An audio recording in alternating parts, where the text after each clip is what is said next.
नई दुनिया में आ रहे हैं, है ना। तो श्री कृष्ण के चित्र से, श्री कृष्ण के नाम आगे निकल जाओ, आगे आगे हम क्या कहते हैं? आगे हो जाओ, आगे हो जाओ, आगे। कि श्री कृष्ण सतयुग में आ रहे हैं, सतयुग का पहला प्रिंस आ रहा है। तो वही बात हम दुनिया में सब सुन रहे हैं ना, कलयुग जा रहा है और सतयुग आ रहा है। तो सतयुग आ रहा है तो सतयुग में कौन जाएगा? श्री कृष्ण को हम प्यार करते हैं, उनके दर्शन करते हैं, उनकी पूजा करते हैं, पर श्री कृष्ण की दुनिया में जाना है तो कुछ तो करना पड़ेगा ना। क्या ऐसे ही चले जाएंगे? हैं? कुछ करना पड़ेगा ना। माता आगे खिसक जाओ, आगे आ जाओ, आगे आ जाओ। अगर हमारा प्यार है, श्री कृष्ण को हम मानते हैं, तो सबसे पहले तो उन जैसे दिव्य गुणों को हमें धारण करने की आवश्यकता है। तो क्या है? जैसे आप देखो कि श्री कृष्ण के चित्र को आप देखेंगे, मूर्ति को आप देखेंगे, चाहे गोपाल जी रूप में देखो तो भी हमें वो अच्छे लगते हैं, है ना। युवा के चित्र को देखो तो भी अच्छे लगते हैं, कोई क्रिया कर रहे हैं, कर्म कर रहे हैं तो भी हमें वो अच्छे लगते हैं। क्यों? क्योंकि उनकी आत्मा भी पवित्र है तो शरीर भी पवित्र है, इसलिए। तो भगवान कहता है, आज जैसे संसार में हम बच्चों को देखें, छोटा बच्चा होगा सबको प्रभावित करेगा, क्योंकि वो प्योर है, शुद्ध है, पवित्र है, चाहे भले शुगर का बच्चा क्यों ना हो। जब वो बिल्कुल छोटा होता है, अपनी उसमें नहीं आता है, बड़े शुगर की तरह क्रियाओं में, कर्म में नहीं आता है, तब तक वो छोटा बच्चा भी शुगर का भी अच्छा लगता है। क्यों? क्योंकि अभी उसके अंदर प्योरिटी है, शुद्धि है, पवित्रता है, इसलिए हमें वो भी अच्छा लगता है। ठीक इसी तरह मनुष्य का बच्चा जब इनोसेंट होता है, छोटा होता है, देवान ज्ञान नहीं होता अच्छे बुरे का, तो वो सबको प्रभावित करता है। कोई का भी बच्चा हो, अनजान व्यक्ति का बच्चा हो, चाहे जानकार संबंधी का कोई बच्चा हो, लेकिन सबका प्यारा लगता है। लेकिन वही बच्चा जब बड़ा होता है तो वही बच्चा जब धीरे धीरे बड़ा होने लगता है, उसके अंदर बुराइयां आने लगती हैं, अपना तेरा भेदभाव देवान आने लगता है, तो वो हमें इतना प्रभावित नहीं करता जितना वो छोटा इनोसेंट बच्चा करता है।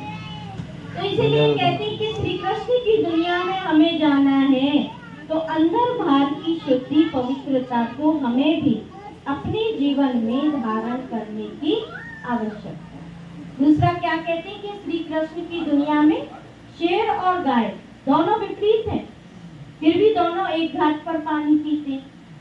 आज हम मनुष्यों के अंदर वो एकता, वो प्रेम है, एक माँ के बच्चों में भी वो भावना नहीं है अपने जैसी, अपने के साथ भी अपने जैसा व्यवहार हम समाज और घर में नहीं रख पाते। लेकिन यहाँ भगवान कह रहा है पूरा समाज और पूरा संसार ही उस जैसा बनाना है। जो शेर और गाय भले विपरीत है, लेकिन फिर भी प्यार बीच से रह रहे हैं, एक साथ रह रहे हैं, खा रहे पी रहे। तो भगवान कह रहा है अगर हमें भी स्वर्ग में जाना है तो संस्कारों का रास हमें यही करना पड़ेगा। कोई कैसा भी है, लेकिन हर एक के साथ हमें मिल करके चलना है ना। संस्कारों को मिला करके एक दूसरे को सहयोग देके प्रेम भाव से चलना। हमें एक ऐसे समाज का, हमें एक ऐसे देश का निर्माण करना, यही तो लक्ष्य है ना भगवान की पढ़ाई का, मनुष्य से देवता बनने का। जो देवता और उनकी जो वो लगवाई थी ना सभा, जीत हार कैसे होगी, देवताओं की जीत और असुरों की जीत। तो असुरों ने लड्डू कैसे खाए? असुरों ने लड्डू कैसे खाए? फेंक फेंक के खाए। तो किसी का पेट भी नहीं भरा, लड्डू भी बिगड़ गए। और देवताओं ने उसी काम को कैसे किया? एक दूसरे के सामने चौकी लगाई, आराम से बैठे, सोनी भी नहीं मुड़ी और लड्डू भी खाए, पेट भी भरा और विजय को भी प्राप्त किया। काम एक था कि सोनी नहीं मुड़नी चाहिए और आपको लड्डू खाने। अब असुरों ने असुर जैसी बुद्धि से काम किया और देवताओं ने देवताओं जैसी बुद्धि से काम किया, कार्य एक ही था। ऐसे ही हम भगवान के बच्चे संसार में रह रहे, दुनिया भी संसार में रह रही है, लेकिन सोच विचार कर्म करने के तरीके में अंतर। वो भी पेट भर रहे, हम भी भर रहे, वो भी कमा रहे, हम भी कमा रहे, वो भी घर परिवार में रह रहे, भगवान के बच्चे भी घर परिवार में रहते। कोई जंगल में छोड़ने को तो बाबा ने नहीं कहा कि घर परिवार छोड़ दो, कारोबार छोड़ दो, बच्चों को मत देखो, पालना मत करो, कुछ नहीं, सब कुछ करो, लेकिन करते हुए बाबा की याद में करो और श्रेष्ठ कर्म और अपने श्रेष्ठ विचारों का ध्यान करो। ये अंतर है। बाकी दुनिया में भी जिंदगी जी रहे हैं लोग और भगवान के बच्चे भी जिंदगी जी रहे, पर दोनों में ये अंतर है ना। तो वो बात बाबा हमें इस चित्र से समझाते हैं कि हमें स्वर्ग में जाना है तो श्री कृष्ण जैसे गुणों को धारण करना। दूसरी बात कही कि वास्तव में भगवान कौन है, गीता का भगवान कौन है, श्री कृष्ण है या शिव जी है। अब तक हम कहते थे कि श्री कृष्ण है, लेकिन भगवान ने बताया कि श्री कृष्ण तो गीता के भगवान नहीं हो सकते, वो गीता के देवता है, भगवान की पहली रचना है, लेकिन भगवान नहीं है। क्यों? क्योंकि भगवान को तो हम कहते आए कि वो जन्म मरण से न्यारा, और श्री कृष्ण का तो जन्म भी होता है और मरण भी होता है। फिर दूसरा भगवान को कहते हैं कि वो परम पिता है, सबका पिता है, उसका कोई पिता नहीं है, लेकिन श्री कृष्ण के तो माता पिता दोनों थे, और एक नहीं दो थे, पालने वाले और जन्म देने वाले। फिर तीसरा कहा कि भगवान तो वह है जो ज्ञान का सागर है, उसे गुरुकुल में जाने की, गुरु करने की, दीक्षा लेने की कोई आवश्यकता नहीं होती, लेकिन देवताओं ने तो गुरु भी किए थे, दीक्षाएं भी ली थी, मर्यादाओं को भी एक मनुष्य की तरह देवत्व रूप में उतारा, जिससे मनुष्य सीखे, पाठ भी बजाया संसार। लेकिन भगवान तो दुख सुख पाप पुण्य जन्म मरण इन सबसे न्यारा। तो इन सब बातों को जब देखते हैं, ध्यान देते हैं, तो समझ में आती है कि वास्तव में ईश्वर एक है और वह है निराकार परमात्मा शिव। आगे बताए कि वास्तव में हम इस नर्क से स्वर्ग में कैसे जाएंगे, हमारे घर में सच्ची सुख शांति कैसे आएगी जीवन में। तो हमने क्या सोचा कि यज्ञ करो घर में तो सुख शांति आएगी, लेकिन कौन सा यज्ञ करें? वो यज्ञ तो हम द्वापर युग से करते आए, जौ तिल घी बूरा दूध, पांचों सामग्री स्वाहा करने का यज्ञ सबने किया है ना। वो यज्ञ तो कभी ना कभी, जिसने किया है हाथ खड़ा करो। माताओं ने नहीं किया? क्यों नहीं किया है? यज्ञ में अपनी आहुति नहीं डाली, जौ तिल घी बूरे दूध की, तो हाथ खड़ा क्यों नहीं कर रहे? हाथ खड़ा करो ना जिनने किया है, आहुति डाली है, चाहे 2 आहुति डाली, चाहे 5 डाली, चाहे 1 डाली, चाहे 2 डाली। अभी 10 दिन पहले डाली है और 10 दिन पहले नहीं तो वो जो 111 कुंडियों का जो यज्ञ हुआ, वहाँ तो सब जरूर पहुँचे होंगे, और कभी नहीं किया होगा तो, है ना? तो किए। तो भगवान कहता है वो यज्ञ तो हम द्वापर युग से करते आए, वो बाहर की प्रकृति की 5 चीजें हमने खूब स्वाहा कर, पर उसमें हमारा क्या लगा? धन से सामग्री खरीद लाए और स्वाहा कर दिया। लेकिन भगवान कहते जो अंदर की प्रकृति की भी 5 चीजें हैं, जब तक हम उनको स्वाहा नहीं करेंगे भगवान के इस रुद्र ज्ञान यज्ञ में, तब तक हमें स्वर्ग की प्राप्ति नहीं। वो कौन सी है 5 चीज? काम, क्रोध, लोभ, मोह और इनको हमें स्वाहा करना है। अब ये स्वाहा कैसे होंगे? दुनिया में कहते बहन जी हम तो मर जाएंगे ना, जब ही जा सके ये 5 चीज तो बात है, पहले तो जाएंगे।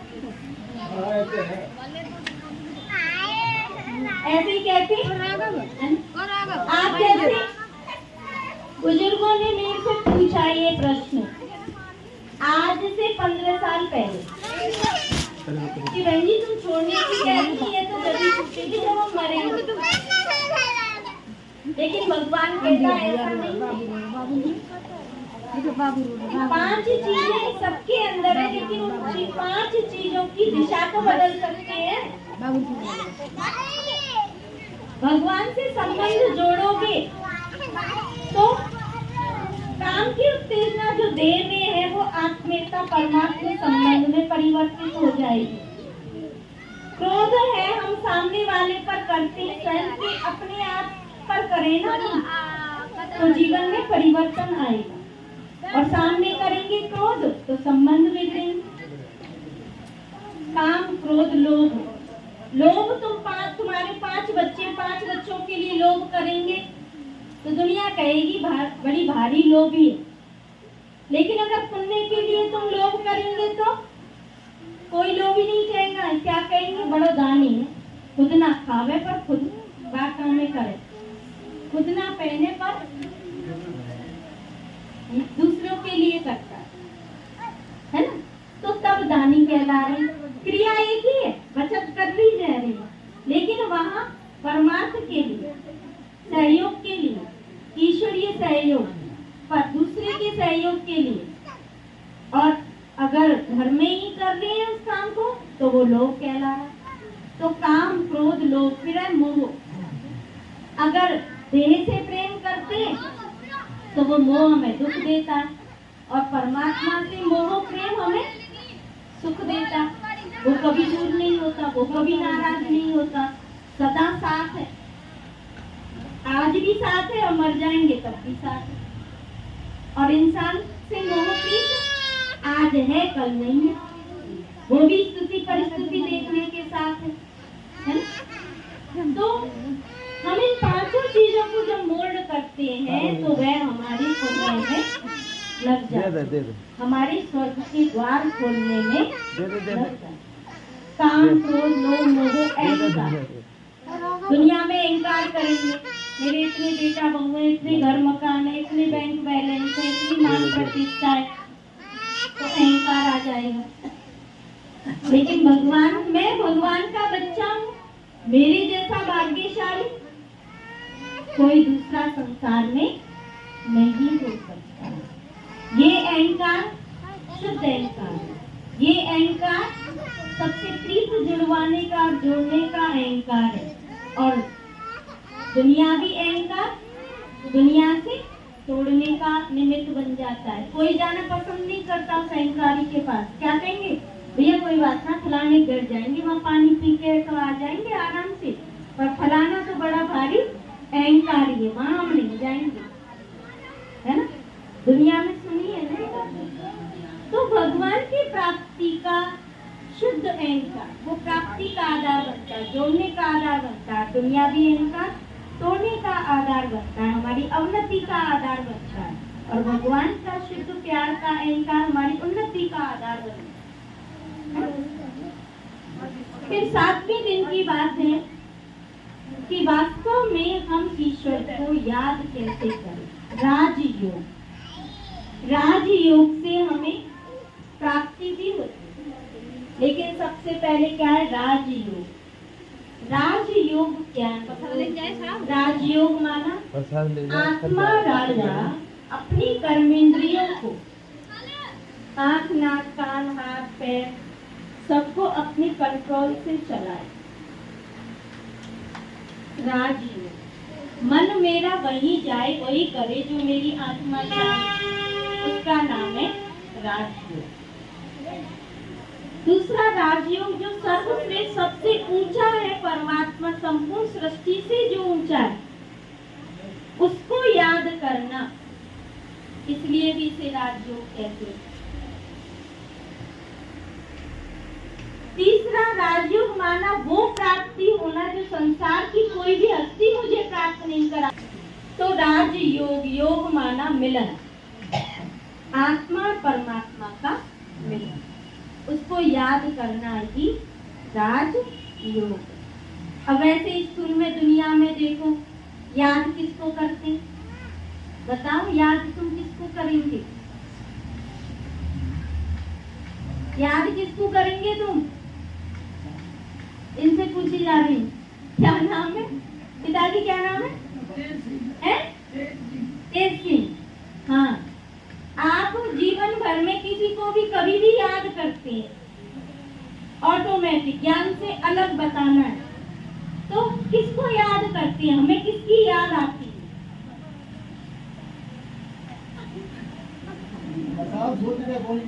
सात सिंह भैया बताओ। अपनों को। अपने कौन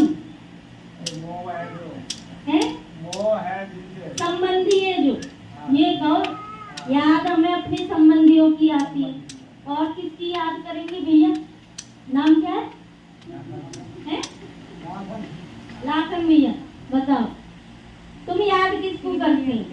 भैया ने तो बता दी, जिनसे हमारे संबंध है तुमको याद करेंगे। बताओ दामोदर भैया। ये बात ना है, ये बाबा तो दूर है, वो तो बाद में याद आता है। उससे पहले तो दुनिया में तो कौन किसको याद करते हैं, वो बात पूछी जा रही है। वो बात बताओ ओरिजिनल भैया। जाने वाला होता उसको याद जिसको, जिससे हमारा प्रेम होता है, यानी जिससे हमारा प्रेम होता है हम उसे याद करेंगे, जिससे हमारा संबंध है हम उसे याद करेंगे। और बताओ भैया पीछे, सात सिंह भैया बगल में, क्या नाम है? महाराज सिंह भैया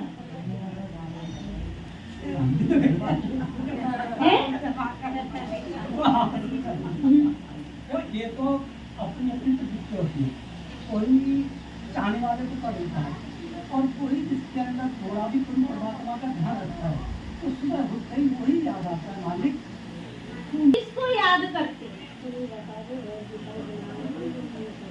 क्यों बते, क्यों नहीं करते? तुम ही रहे परमात्मा अपन जब सुनते क्या होता है, क्या आवाज है, हे राम, हे जो कहना, हे राम, हे भगवान, क्या याद करते हैं हम उसको लेकर? अब सुनो है भाई, जो परेशानी हो तब भी भगवान का नाम लेते हैं, उठते बैठते कोई भी दिक्कत हो, हे राम। सुनो, शरीर में दर्द होगा, सुनो सुनो सुनो, अब ये तो तुम इस सभा में बैठे हैं इसलिए तुम्हें भगवान याद आ रहा है उत्तर में, पर कमरा के बाहर निकलते ही भगवान तो दूर दूर तक चला जाता है। सच्चाई है जीवन की। अब सुनो, तुम याद भगवान ने कब करें और इंसान ने कब करें और क्यों करें? वे याद का हमारी पूरी जिंदगी का एक आधार है। याद हम उसे करते हैं पहली बार जिनसे हमारा संबंध है, हम उन्हें याद करें। दिन भर कितने लोग सड़क से गुजरते हैं, याद करते हैं क्या उन्हें? कोई नहीं करता। उन्हीं को याद करेंगे जिनसे हमारे कोई संबंध है। ठीक है, अभी है या नहीं सच्ची बात? दूसरी बात, हम याद उसको करेंगे जो हमारा सहयोगी होता है। कभी किसी ने कभी भी सहयोग दिया हो उसे भी घड़ी याद करेंगे, अरे फलाने ने उस समय हमें मदद करी थी, सहयोग किया था, तो फिर कोई बात होगी तो उस बंदे को याद करेंगे। तो जिससे हमारा संबंध है उसे याद करेंगे, जिसने हमें सहयोग दिया उसे याद करेंगे, जिससे हमारा प्रेम है उसे याद करेंगे। और बताओ, प्रेम है, सहयोग है, संबंध है।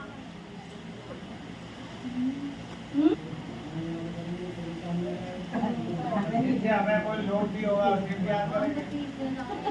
वो तो लोग उसमें आ गया सहयोग से। तो जिससे स्नेह होता है उसे याद करेंगे, है ना? तो इन बातों के आधार से हमारी याद जुड़ती है। जैसे बच्चा पैदा होता है तो उसका बुद्धि योग सिर्फ और सिर्फ एक अपनी माँ से होता, किसी से नहीं होता। वो जानता ही नहीं है, क्योंकि सारी चीजें, चारों चीजें उसे माँ से मिल रही हैं। संबंध भी उसका माँ से है, माँ ही उसको सहयोग दे रही है, माँ से उसका प्रेम है और माँ से ही उसे प्राप्ति हो रही है। माँ में मिल रहे बच्चे को, इसलिए उसे पूरा बुद्धि योग एक माँ से होता है बच्चे का। और जब बच्चा थोड़ा बड़ा होता है तो उसका बुद्धि योग धीरे धीरे बाहर जाने लगता है, फिर अपने और संबंधियों से होगा, पिता है, दादी है, बहन है और है, उनसे जुड़ेगा। फिर थोड़ा और बड़ा हुआ, स्कूल गया, साथियों से वो पढ़ेगा, शिक्षक से बुद्धि योग जुड़ेगा। फिर और बड़ा होगा तो फिर अपने कारोबार में आ जाएगा, तो जिम्मेवारी आ गई ना, तो बुद्धि योग उसका धन कमाने में, कारोबार में लग गया। फिर और बड़ा होगा अपनी पत्नी से, फिर अपने बच्चों से, फिर और बड़ा होगा, समय और बदलेगा, फिर अपनी मान प्रतिष्ठा से, फिर बिल्कुल बुजुर्ग हो गया, जब ना कोई संबंधी काम आ रहा है, ना धन काम आ रहा है, कुछ भी काम नहीं आ रहा है अब उसके, जब लास्ट पॉइंट पर के अब जीरो हो गया, अब संसार की सब ताकत कोई काम नहीं करेगी, अब भगवान ही लास्ट में काम आने वाला है। तब हमारा बुद्धि योग लास्ट पॉइंट पर भगवान की ओर मुखी करता है। उससे पहले तो हमारा संसार में इस तरह से याद बदलती रहती है। अब भगवान हमें समझ और ज्ञान देता है कि उस पॉइंट से पहले ही उसे याद कर लो। जब याद करेंगे जब तो कुछ नहीं मिलेगा भाई, सब कुछ लुट गया और जब होश में आए तो क्या आए, वो तो लुट गया, अब तुम करेंगे क्या? जो जीवन भर करना था वो तो तुमने लुटा दिया संसार में, और अब होश में आए, अब तुम करने लायक नहीं कुछ, तो अब कैसे भाग्य बनेगा, अब कैसे पुण्य बनेगा? तो इसलिए भगवान कहता है वो समझ हमें जीवन में जीते हुए हम उसे याद करें। वो क्या है? जैसे सबसे पहली बात जिनसे हमारा संबंध होता है उसे याद करेंगे, तो सबसे न्यारा प्यारा सदा काल का संबंध एक भगवान से है। कैसे? दुनियावी संबंध तो मैंने बताया ना, कोई आज संग है कल नहीं है, चाहे सातवा का पाठ पूरा हो जाए, चाहे वह रूस मटक के चला जाए, चाहे वो तलाक दे दे, कुछ भी हो सकता है, लेकिन भगवान एक ऐसा संबंधी है जो आज भी संग है, कल भी था, कल भी रहेगा, ना वो रूठता है, ना मटकता है, ना कभी तलाक देता। हम ही भले उसे छोड़ के चले जाए, हम ही भले उसे भूल जाए, वो कभी नहीं भूलता, ना कभी छोड़ता, ना कभी नाराज होता। तो फिर हम उन्हें याद करेंगे या भगवान को याद करेंगे? बताओ किसको याद करना है? एक तो पहला नंबर भगवान की तरफ जाएगा ना याद का, कि पहले बाबा पीछे और भाई वो सदा है ना। और भगवान ने ये भी बात कही है कि जो भी संबंध हम भगवान से रखते हैं तो संसार में वो संबंध भी ऑटोमेटिक हमारे लिए अच्छा बन जाता है। तो इसलिए हर तरह से पहले उसको याद करना संबंध के रूप में, उससे हमारा ये भी भला है और वो भी भला होगा, तो वो काम करें ना जिससे डबल प्राप्ति है। फिर दूसरा इसमें प्रेम है जिससे वो याद आता है। संसार में तो इसमें देह से है, प्रॉपर्टी से है, संपन्नता से है, लोभ से है, लेकिन भगवान का प्रेम निस्वार्थ प्रेम है। हम उसके लिए क्या करते हो, क्या करने के लायक है हम उसके, बताओ? फिर भी वो हमें अपना बनाता है। हम तो जो कुछ भी करते हैं उसकी समकक्ष तो कुछ भी नहीं है ना, और जो है वो भी उसका ही दिया हुआ है जो सफल कर रहे हैं। तो क्या हो गया? प्रेम भी पहला नंबर उसमें ही जाता है, तो भी पहली याद उसको ही गई, प्रेम, संबंध, प्रेम स्नेह के रूप में। तो संबंध, प्रेम, सहयोग, इंसान कोई किसी का सहयोग करेगा तो भी उसमें समय लगेगा, टाइम लगेगा, चाहते हुए भी। कोई दूर बैठा आएगा, टाइम तो लगेगा। कोई मदद के लिए उसको भी सुविधा साधन जुटाने पड़ेंगे जब तुम्हारी मदद करेगा, लेकिन भगवान का सहयोग सेकंड में मिलता है। वो सब सुविधा साधन से संपन्न है। वो जंगल में भी कहाँ से इंसान भेज देता है तुम्हें बचाने के लिए, वो परम उसका सहयोग अनोखा है। तो हम इंसान का सहयोग के लिए इंसान को याद करेंगे या भगवान के सहयोग? पहले उसे याद करेंगे, फिर प्राप्ति। इंसान कोई किसी को कितनी भी कैसी भी प्राप्ति करा दे, फिर भी वो प्राप्ति विनाशी है, फिर भी वो प्राप्ति विनाशी है। चोर लूट ले जाएगा, अग्नि जला देगी, बाढ़ बहा देगी, वो चीजें खत्म हो जाएंगी इंसान की दी हुई, लेकिन भगवान की प्राप्ति अविनाशी है। हम जिंदा है तब भी वो हमारे काम आएगी, हम मर जाएंगे जब भी हमारे काम आएगी। तो प्राप्ति के आधार पे भी हम किसे याद करेंगे? किसे याद करेंगे? भगवान। तो इसलिए जो चारों बातें जो भगवान हमें समझ देता है, उससे बुद्धि योग अपने आप पहले उसको याद करें, संसार में पीछे रहे। ठीक है? तो इसी का नाम राजयोग। कोई मंच की जरूरत नहीं है, कोई स्पेशल बैठक की जरूरत नहीं, वो तो हमारी अपनी समझ है कि अगर स्पेशल टाइम है हम अच्छे से बैठ के याद कर सकते हैं, अलग से तो करें, नहीं तो भगवान ने कहा कर्म करते हुए भी तुम मुझे याद। देखो अगर हम उसे खाते हुए याद करते हैं तो वो प्रसाद बन जाता है, अगर हम उसे भोजन बनाते समय याद करते हैं तो महाप्रसाद बन जाता है, चलते हुए उसे याद करते हैं तो वह यात्रा बन जाती है, भगवान की यात्रा, तीर्थ यात्रा बन जाती है। स्नान करते हुए उसे याद करते हैं तो गंगा स्नान बन जाता है ना। तो कोई भी कर्म करते हुए, घर का कार्य करते हुए कोई भगवान को याद करते हैं तो घर हमारा मंदिर बन जाता है। तो कोई भी कर्म करते हुए भगवान को याद करते हैं तो वह हमारा, उसकी याद से बदल जाता है, उसकी याद से शक्तिशाली बन जाता है। ठीक है? इसको कहते हैं याद।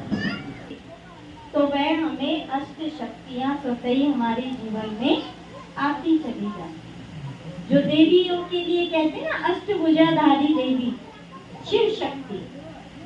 तो परमात्मा शिव से आत्मा रूपी शक्ति, आत्मा जब उसको याद करती है तो अष्ट शक्तियां उसके अष्टभुजा के रूप में उसे प्राप्त होती।